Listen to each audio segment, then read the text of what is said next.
My name is Joanne C. Hillhouse. I'm a writer in Antigua and Barbuda, and this is my contribution to Historic Winds, Rooted Voices, Readings for Caribbean Solidarity, Fresh Milk Barbados' project in support of hurricane relief. Today, I will be reading Martin, Dorie, and Luis, a short story inspired by Antigua's Hurricane Luis in 1995 and which was my first or one of my first regional publications as a short story published in Observer Literary Arts in Jamaica, which for me feels fitting as my contribution to this project.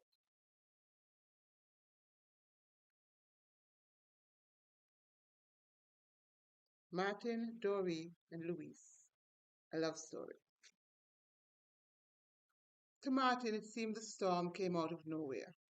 He'd wandered to the edge of the village where the only bit of open land remained to tie out his cattle. He'd been thinking of selling them off. Wasn't like there was much money in it anymore anyway. But Dory insisted you have to have some way to catch your hand in hard times. Enters the goat we cook up for goat water for Josephine's send off when she win that scholarship to university, she reminded him. Didn't have two pennies to knock together that year. We had that goat. Dory, his ringless wife these past 30 years, believed in putting things up for a rainy day or dry ones, like the long days of the 1984 drought when not even livestock had been there to see them through. She was usually right. He knew, so he tied out the cattle day after day, even though at 60 it was more of a chore than anything. That task done, he'd come home and maybe do some work on the house, which had been in a state of repair or disrepair the 30 years they'd lived there.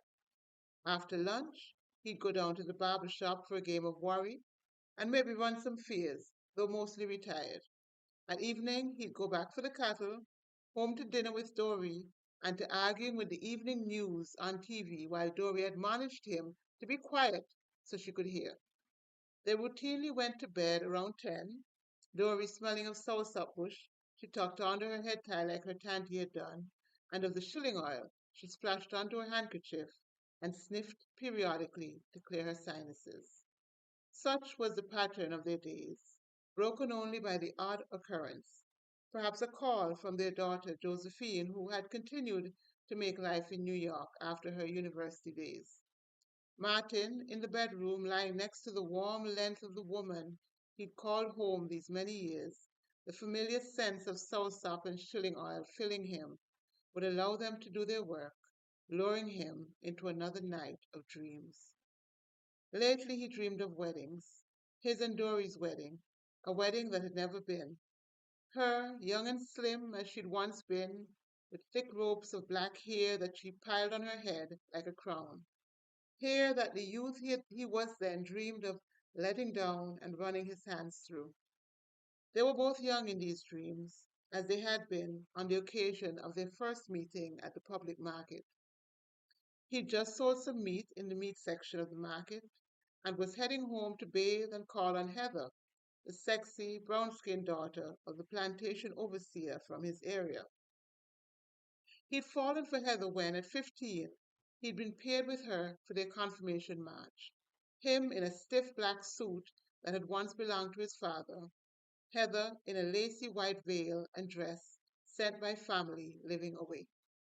She'd invited him, along with most of their confirmation class, to a party up at the old plantation house, which made all the other houses in the area seem like mere shacks. He'd pursued her ever since, while she danced away without truly dancing out of reach. He didn't understand flirtation, believed heartily that their coming together was inevitable.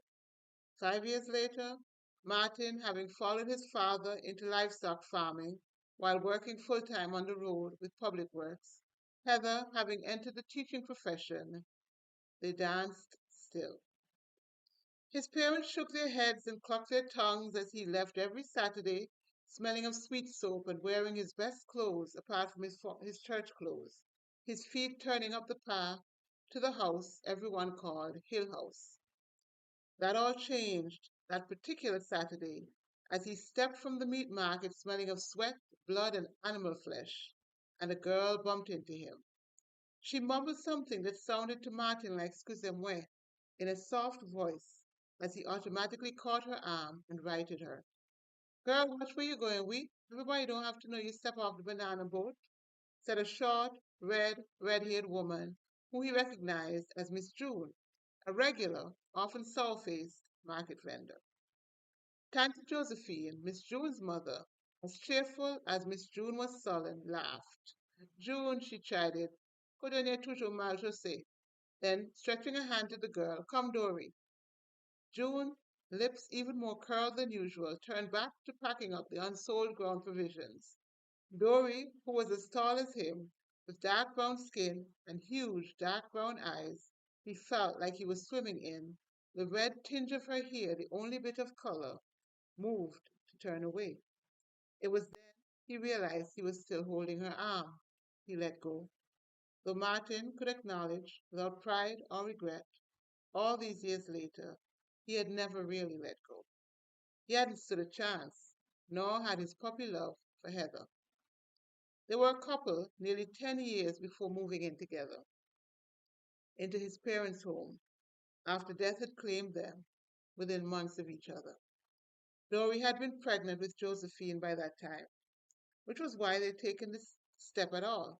The certainty of their love needing little else from them than nights in each other's arms, in either his bed or hers, walks through the village, and evenings spent sitting in the shade of the old tamarind tree, as people did, hardly ever sparing a thought for the blood that had been spilled and the resolve cemented there during the time of the island's stormiest post slavery labor disputes. The tree was in his sights now as the wind tried to lift him, as it did galvanize branches and whole trees flying wildly all around him. He leaned into it, pressed on. He'd heard about Hurricane Louis, of course. The weather reports had been relentless. The ping of nail hitting galvanized had filled the village.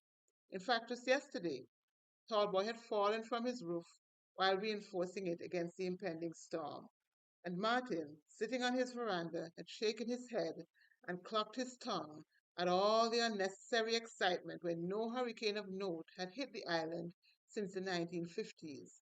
As far as he was concerned, they were calling hurricane with all their commotion. As boys, Martin and his friends had believed that when you smelled rain coming, if you just kept your pace, didn't run, you could hold it off until you got to shelter. It was when you ran that you drew attention to yourself, calling it as fear called to a dog.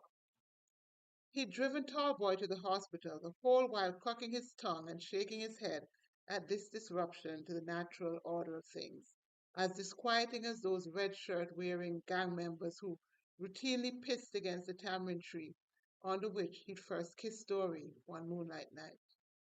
He reached the tree now as a particularly strong gust whipped his wet shirt up and out behind him like a cape, just before a missile sent him sprawling. He lay there, dazed, blood and rainwater running down his face. He tried to sit up, but felt dizzy and fell back, and lay there a while longer, blinking up into the crazy weather that bore down like God in the full throes of some fit of temper. Martin finally turned over onto his belly and crawled the few inches to the tamarind tree, which he used to pull himself up. He hugged her, as he had Dorie many times in the same spot, her rougher flesh a sharp contrast to the softness that was Dorie. He remembered well hugging Dorie like this through a storm of another kind back in 1974, the year of the earthquake no islander dared forget. Dorie had been sitting on the step, bent over a bath of dirty diapers, while the baby bounced herself happily on the small cot they dragged into the yard. He'd been exchanging the plywood on that side of the house for dropside wood, shirtless and wearing only an old pair of jeans. He turned sideways every now and again to find Dorie's eyes on him, though no more than his eyes were on her, he supposed. She'd heard it first. Mon Dieu, she said, ça ça y est. I don't know, he'd responded. When it was, what it was a rumble, like thunder. The baby felt the shaking first and laughed, thrilled with this new rocking. Martin stood and Dory sat, frozen. Then they started to hear the clatter of things falling inside, and Martin saw the sway of the house and the steps, making Dory seem like she was dancing while seated, as she sometimes did when they sat at night listening to the radio and the song she liked came on. They moved at the same time, he grabbing for her, she grabbed for the baby, all three ending up somehow in each other's arms. He dragged them to the water drum, which he'd cemented to a platform, and hastily untied the thin rope holding the cloth filter in place, slinging it around them, binding them to the drum. As the world rocked, it seemed forever. Dory held the baby, he held her, and fear held them all, except for Josephine, who still laughed happily. Above the roar, they heard jelly nuts falling onto the roof from the coconut tree along the side of the house. Inexplicably, Martin became aroused, but felt the shame of it all, as he knew Dory felt it pressing into her. Afterwards, they made love, the world outside unnaturally still, the baby a room away. A stillness in the world around him now brought Martin back to himself where he stood, hugging the tamarind tree. He ran home with the speed of a much younger man, keeping his balance despite the throbbing in his head. His heart fell into his stomach when he saw the house, standing still, but with its roof caved in, having been bashed by the coconut tree he'd never got around to cutting, and from which they'd really drank, as he felt too old to climb any more, and Dory didn't like strange people coming into the yard. Josephine came home for the funeral, and the neighbors told her how they dragged Martin into their home as the wind began to pick up again, and he had huddled there for 2 days while outside God and the devil fought, leaving havoc in their wake. When it was safe to do so, they'd gone looking for Dory, they'd explained, and found her buried beneath a caved in roof. Josephine held her father's arm as he moved behind the casket, still in the daze in which she'd met him, days he'd been in since her mother's death. He stumbled over a clump of grass, forcing its way through the paved pathway leading up to the huge cathedral. They had beef at the wake, the flesh of one of his strangled cows found floating in the field where it had been tied, just where Martin had left it. It seemed a shame to let it go to waste.